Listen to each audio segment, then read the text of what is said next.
অহংকারী জায়গা আমি আল্লাহর দরজায় হবে না। এই জন্য টাকার অহংকার করা যাবে না, ক্ষমতার অহংকার করা যাবে না, সম্পদের অহংকার করা যাবে না, জনপ্রিয়তার অহংকার করা যাবে না, এলেমের অহংকার করা যাবে না, ধনের অহংকার করা যাবে না, সন্তানের অহংকার করা যাবে না, জাগা জমির অহংকার করা যাবে না। মানব হিসেবে আমাদের কোনো অহংকার নাই, আমলের অহংকার করা যাবে না, এলেমের গৌরব করা যাবে না। আমরা মানুষ, আমাদের কোনো অহংকার নাই। অহংকার একমাত্র আল্লাহর। অহংকার কার? আদম সফিল্লাহ অহংকার করলো, আল্লাহর সাথে তর্ক করলো। আল্লাহ রাব্বুল আলামিন বলেন, দূর হয়ে যা, বিতাড়িত হয়ে যা, আমি আল্লাহর দরজায় আর তোর কোনো জায়গা নাই। তার মানে আজাজিল যা করলো আমাদের উল্টা তাই করা লাগবে।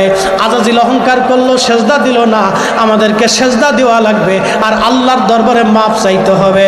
আমরা যখন সেজদা দিব, আল্লাহর দরবারে মাপ চাবো, আমার আল্লাহ আমাদের জীবনের গুনাহগুলি তখন মাফ করে দিবে। কি কথা কোন ঠিক কিনা?